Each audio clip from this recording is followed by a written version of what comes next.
Sebelum melanjutkan, jangan lupa subscribe dulu, terima kasih. Bab 405 Jiwa Tempur. Gemuruh. Langit dan bumi berguncang, dan tekanan surgawi yang kuat menyebabkan semua orang panik. Manusia atau iblis, setiap makhluk hidup menjauh dari tempat kejadian sejauh yang mereka bisa. Jiang Chen perlahan mengangkat kepalanya dan melihat ke langit. Dia melihat garis merah kedua mulai menggeliat, lalu berubah menjadi naga petir raksasa dalam sekejap mata. Naga petir ini 2 kali lebih besar dari yang pertama. Untuk 3 kesengsaraan kecil ini, akan ada total 3 kesengsaraan. Setiap kesengsaraan akan lebih kuat dari yang sebelumnya. Pipa-pipa. Petir 7 warna terus-menerus merayap di langit, seperti ular hidup. Tidak hanya itu, petir itu juga mengeluarkan suara yang membuat orang merasa mati rasa di kepala mereka. Naga petir segera mengunci Jiang Chen, lalu segera terbang ke arah Jiang Chen. Orang-orang menatap ke langit dan menatap naga petir dengan ketakutan yang amat besar. Hampir semua orang berhenti bernapas saat mereka menatap naga petir. Tak seorang pun meragukan bahwa jika target naga petir ini adalah mereka akan langsung terbunuh oleh serangannya.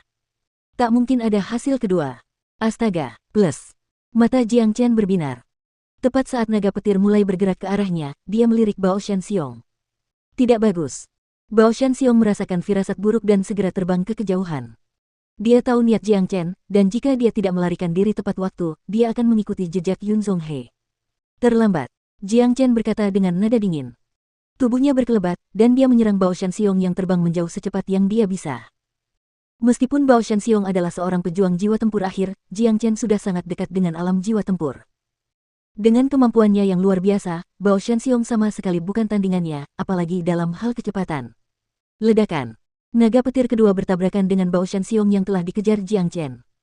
Naga itu langsung meledak menjadi jaring petir, membanjiri Jiang Chen dan Bao Shanxiong. Ar! Jeritan memilukan lainnya terdengar. Dalam hitungan detik, tubuh raksasa Bao Shanxiong terlihat jatuh karena sambaran petir. Ia meninggal dengan cara yang menyedihkan, dan bukan hanya itu, kepalanya juga retak. Jiwa iblisnya telah diambil oleh Jiang Chen. Guntur masih menggelegar di langit, dan kilat terus menyambar. Guntur yang dahsyat terus mengeluarkan suara dari jaring petir. Tidak seorang pun dapat melihat apa yang terjadi pada pemuda berpakaian putih itu, tetapi karena guntur masih bergemuruh hebat, pemuda itu belum mati. Ya Tuhan, ini terlalu menakutkan. Hari yang sangat mengejutkan. Para penjaga istana Raja Iblis yang tangguh benar-benar terbunuh dengan metode ini, dan mereka bahkan tidak memiliki kemampuan untuk melawan. Siapa sebenarnya pemuda itu? Dan bagaimana dia bisa menarik kesengsaraan surgawi? Entahlah, tapi kita benar-benar harus berterima kasih padanya. Kalau bukan karena dia, kota ini mungkin akan hancur hari ini, dan Nona Wuningsu muda juga akan berada dalam bahaya besar. Jika orang-orang di sini tidak menyaksikannya sendiri, mereka tidak akan mempercayainya. Seorang manusia yang menentang surga telah lahir di depan mereka, ini adalah eksistensi yang harus menghadapi kesengsaraan surgawi saat menerobos ke alam jiwa tempur. Ini adalah pertama kalinya dalam sejarah benua selatan bahwa monster yang menentang surga seperti itu muncul. Kali ini, petir itu bertahan lebih lama daripada saat kesengsaraan pertama, dan baru menghilang perlahan setelah beberapa menit. Anak muda itu terungkap sekali lagi, dan saat ini, aura Jiang Chen jelas menjadi sedikit lebih lemah, dan rambut hitamnya juga dalam keadaan kacau. Pakaiannya juga tidak sebersih sebelumnya. Dia jelas menderita beberapa luka akibat sambaran petir kedua. Namun, luka-luka ini tidak mengancamnya. Skill transformasi naga memberinya kemampuan generasi alami, jadi luka-luka yang dideritanya tidak terlalu berarti. Gemuruh. Kedua petir kesengsaraan itu gagal menghancurkan eksistensi yang menentang surga ini. Hal ini langsung membuat kesengsaraan surgawi marah. Tanpa penundaan, petir kesengsaraan ketiga muncul, naga petir yang lebih besar pun terbentuk. Tepat saat naga petir itu muncul, Ti Ying dan He Xinfu saling berpandangan dan berteriak bersamaan, lari. Setelah mengatakan itu, kedua penjaga itu meningkatkan kecepatan mereka hingga maksimal dan mulai melarikan diri ke arah yang berbeda. Anak muda itu terlalu ganas, dia telah menggunakan kesengsaraan surgawi untuk membunuh Yun Zhonghe dan Bao Shanxiong. Sedangkan untuk baut kesengsaraan ketiga, itu akan menjadi milik salah satu dari mereka. Rencana mereka untuk membantai semua orang di Danqing Sun City jelas telah gagal. Kemunculan pemuda yang tak terduga ini telah menghancurkan rencana besar mereka, dan menyebabkan mereka kehilangan 2 penjaga hebat serta beberapa iblis combat soul. Bagi Istana Raja Iblis, ini adalah kerugian besar. Menghadapi petir kesusahan ketiga, satu-satunya yang bisa dilakukan Ti Ying dan He Xinfu adalah lari menyelamatkan diri. Jika mereka melambat, mereka tidak ragu bahwa mereka akan terbunuh oleh kesengsaraan surgawi ini. Salah satu dari kalian harus tetap tinggal. Seolah-olah Jiang Chen telah meramalkan pergerakan mereka, ia segera mengejar He Xinfu. Meskipun Ti Ying dan He Xinfu adalah iblis dengan kecepatan tinggi, He Xinfu masih sedikit lebih lambat dari Ti Ying. Tidak hanya itu, Jiang Chen harus memperhatikan kesengsaraan surgawi, jadi ia tidak bisa fokus pada keduanya. Mengejar salah satu dari mereka masih merupakan hal yang mudah baginya. Dengan kombinasi 9 serigala hantu dan keterampilan dimensional C+V, Jiang Chen dengan mudah mengejar He Xinfu dalam sekejap mata. Ketika He Xinfu berbalik, dia segera melihat naga petir raksasa turun ke arahnya dari langit. Tidak. Ketakutan yang amat besar muncul dalam hati He Xinfu. Ia tahu bahwa ia akan mati dan menjerit lagi dengan menyedihkan. Ia tidak takut pada pemuda yang sedang menghadapi kesengsaraan surgawi ini, ia takut pada kesengsaraan surgawi itu sendiri. Tak ada rasa takut yang dapat menyelamatkannya dari takdirnya. Saat naga petir jatuh ke tubuhnya, takdir He Xinfu telah ditentukan.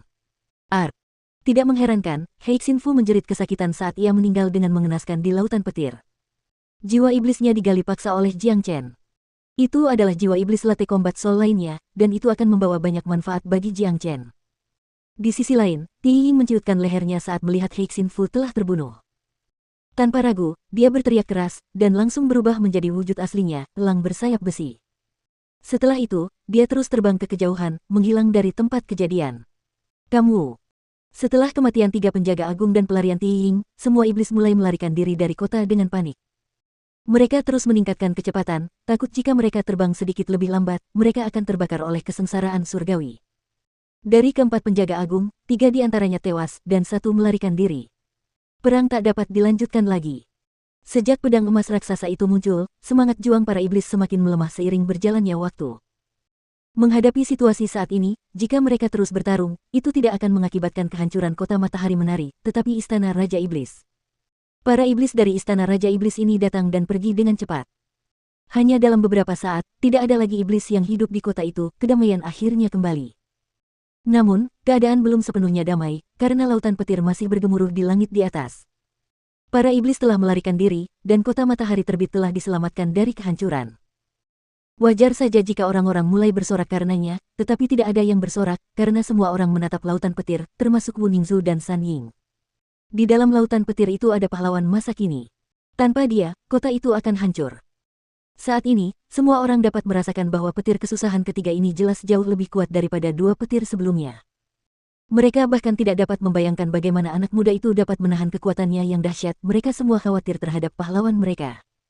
Saat ini, di dalam lautan petir, darah mulai mengalir dari bibir Jiang Chen. Itulah sebabnya dia tidak mengejar Ti Ying. Dia tahu betapa kuatnya petir kesusahan ketiga, dan setelah membunuh He Xinfu dengannya, dia harus melawannya dengan sekuat tenaga. Grea. Jiang Chen mengarahkan kepalanya ke langit dan mengeluarkan raungan naga sementara petir terus-menerus menghantam tubuhnya. Ketika petir memasuki tubuhnya, semua tanda naga di Laut Qi-nya mulai mengalami transformasi di sumbernya. Setelah beberapa saat, inti ilahi di Laut Qi-nya retak. Setelah itu, seekor naga merah darah seukuran telapak tangan muncul di atas kepalanya. Ketika Jiang Chen mengangkat kepalanya untuk melihat naga kecil ini, dia langsung merasakan keintiman yang sempurna dengannya, seolah-olah naga kecil ini adalah bagian dari tubuhnya. Jadi, ini jiwa tempurku. Ekspresi heran muncul di mata Jiang Chen. Dalam keadaan normal, jiwa tempur manusia seperti manusia kecil yang mewakili sumber orang itu sendiri. Di kehidupan sebelumnya, jiwa tempurnya adalah Jiang Chen yang kecil. Sekarang, jiwa tempurnya adalah naga kecil. Namun, karena Jiang Chen tahu tentang keunikan keterampilan yang dia kembangkan, dia tidak terlalu terkejut saat melihat naga kecil ini. Saat ini, bersama dengan jiwa tempurnya, Jiang Chen tengah mengalami transformasi akar di dalam lautan petir. Dengan pikirannya, naga kecil berwarna merah darah itu langsung memasuki tubuhnya dari atas kepalanya dan duduk dengan kokoh di dalam Laut Qi-nya. Pada saat yang sama, tubuh Jiang Chen mulai berubah dari dalam. Tanda naga baru mulai terbentuk. Ini adalah transformasi yang terjadi dari sumbernya, dan tingkat pertumbuhan yang diperolehnya tak terbayangkan. Kekuatan guntur membuat tubuh Jiang Chen semakin kuat. Setiap sel dalam tubuhnya bergetar gelisah, mereka dengan rakus menyerap kekuatan guntur dan melembutkan tubuhnya. Dengan itu, fondasi Jiang Chen semakin kuat setiap menit berlalu, dan tanda naga baru terus terbentuk. Tak lama kemudian, lebih dari 1000 tanda naga baru telah terbentuk. Jiang Chen kini memiliki total 6000 tanda naga di tubuhnya. Peningkatan sebesar itu bukanlah sesuatu yang diharapkan Jiang Chen.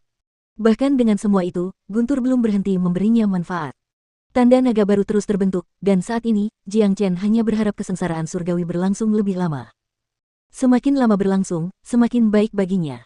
Semua makhluk hidup takut pada kesengsaraan surgawi.